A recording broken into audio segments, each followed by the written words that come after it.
I had the privilege of being at that 1986 General Council meeting, and I will never forget when Alberta Billy stood up and she shared her story and called on the United Church to apologize, including for our role in residential schools. I was deeply moved by her story and the pain and anguish she experienced being taken from her family, her language, and her culture. I was horrified. My church that I loved had been part of an institution that had taken small children from their homes, denying them their language and their culture, leaving many parents and grandparents and whole communities sad and mourning. The experience of the church's apology has flamed my passion to work for right relations, reconciliation, and healing, and justice for all people. I've been involved with the Right Relations Committee now for about 25 years, first with Manitou Conference initially, and now as part of the team for the Right Relations Resource Team for the Canadian Shield region. One of our goals over the years has been to provide education for our faith communities. Many of our faith communities are now acknowledging what First Nations territory their faith community is worshiping on. And another resource is a Minute for Right Relations to promote understanding of our First Nations culture. I've always been grateful to Art Solomon and his helper Peter for the many hours of the labor and the laughter and the time spent building this memorial cairn. And that experience flames my love for my Indigenous brothers and sisters and continues to call me to continue that journey, to find ways to walk together, to respect one another, listen and learn with and from one another. Over the years, our denomination has taken steps on our journey with our First Nations brothers and sisters, but we still have a long path ahead of us.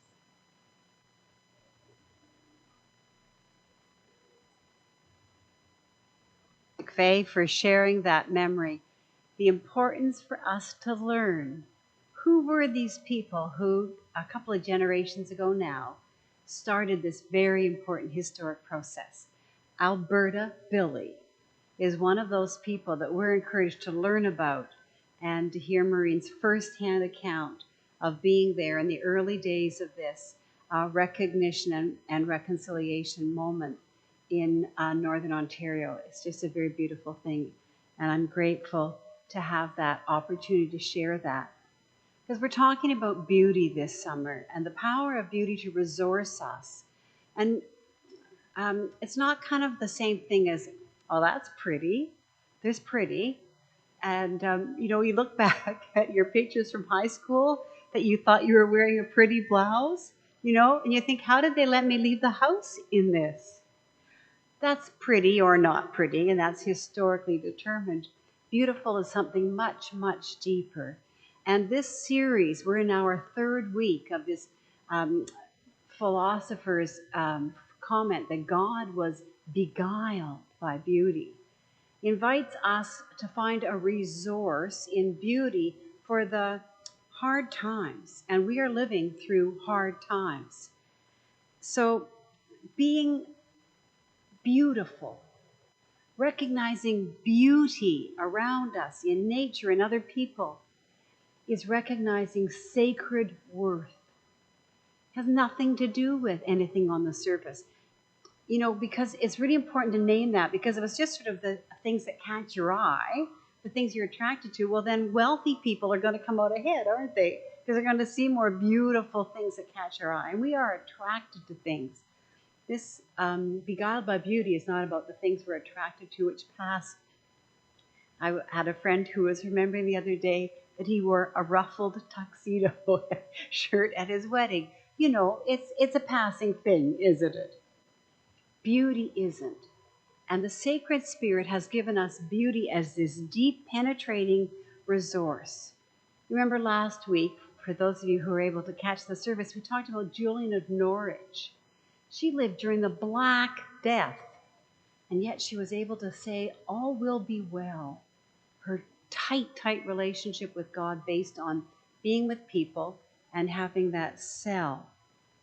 500 years later, Thomas Merton talked about being alive, that's the spiritual life in contemplation is fully awake, fully active, fully aware, active, awake, and aware. That's to be alive in the Spirit. So in the summer of 2021, we have the ongoing work we're trying to do and we're called to do around learning the story we didn't know about the First Nations, about the residential school. And we've turned to this book by Dr. Wendy Farley, Beguiled by Beauty, because she offers us an insight into how we can do that without getting depleted and exhausted, bitter and burnt out. And that's by feeding our spirits on beauty, attuned then to divine beauty, sacred worth, allowing us to see others and ourselves as beautiful in that beautiful way. It helps, doesn't it? Looking at those beautiful pictures Alva brought this morning, it helps that we live in this spectacular part of the world. We have to be honest about that. The Rocky Mountains at one border, the Cascades at another, the Salish Sea, the Pacific Ocean, these are all resources. And we can see at one level that they're beautiful, and then we can go deeper and take the time in silence to let them resource us. And as we see their sacred worth, we have to acknowledge that sometimes we are capable of destroying sacred worth or ignoring it or not even seeing that something has sacred worth.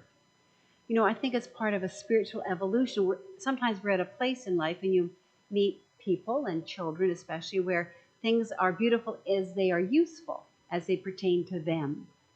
There could be a time in all of our lives we could name that we had that attitude or philosophy regardless of age. Now, when we put on the eyes and the spirit of sacred worth, we look at these things as being valuable in and of themselves as an expression of the Spirit of God. And so it causes us grief that we have at times denied the sacred worth, whether it be of people like Alberta Billy or of the trees or the beauty of the water around us. The truth, which we can see by taking a deep breath and resourcing ourselves in the Spirit of God, is that we are capable of that. But that's not the end of the story. Because we have this divine resource, because we have this available to us, the story can continue and we can act in new ways. That's what we're learning, and that's what actually Alva quoted, although we didn't compare notes for her opening in my sermon. But we do have the ability to learn without being defensive when we stay rooted and grounded in the sacred Spirit. Seeing ourselves as worthy allows us to keep learning, keep responding, and changing. And seeing everybody else as worthy gives us a reason to do it. And so here we are. As Alva said, the summer of the discovery of all these hundreds of graves. Now, the TRC told us about this, didn't it, when it was here in the Lower Mainland. But still, now we're hearing the names. Now we see the location, and it wounds us. We stop, right? Like Thomas Merton said, to be aware, to be alert, to be active, to be alive. And then in whatever the circumstance, we find there is still beauty in that deepest sense. We've just come through, I hate to knock wood because that does look a little superstitious in a pulpit, I get that. But we've just come through the pandemic, really, haven't we? Over 60%, I think, of British Columbians or close to that have got both vaccines. But that story is not the same story around the world. The pandemic has been worse in 2021 than it was in 2020. But when we were in lockdown and none of you could come, we would see pictures, wouldn't we? We would hear about somebody playing the violin on their patio or their balcony, or an operatic singer in Italy singing across the patios. Beauty, profound beauty, in spite of the pain and sorrow, not saying that people around them weren't having hard times, but to say this music, this gift of my sacred worth to you will help you carry on. And we have had so many stories. I imagine those of you who work in hospitals have seen them, have brought them home. The stories that made it beautiful in spite of the tragedies. And we find as we allow ourselves to both acknowledge and rejoice, we have got a new way of going forward. Our garden over here on the quadra side of our church is beautiful. I see some of you nodding because you've seen it, but if you haven't, I invite you to drift that way back to your car this morning. Sunflowers coming up, vegetables coming up, flowers in bloom, roses, things that grow in the shade. I don't know. And we rejoice at that. And then at the same precise location, on the fence around our church, are 215 red ribbons. The grief and the rejoicing held together by acknowledging the sacred worth of both. We have this beautiful resource from God in that. And I was going to bring some of my own Double Delight roses today. I was thinking, though, that our soloist was allergic to them and I didn't dare, but Double Delight are a Gamble award-winning rose. They're just so aromatic and beautiful. And it's not just that they're pretty, but that they speak deeply to me about how as we garden, we can repair. It's an image that works for me as we think about where the churches are as far as residential schools, where we are as a culture, as far as the sacred worth of our world, our created world around us. And so, like the garden, we stand in the midst, resourced by God. We've been seeing some beautiful images as part of this program, Beguiled by Beauty, jellyfish, trees.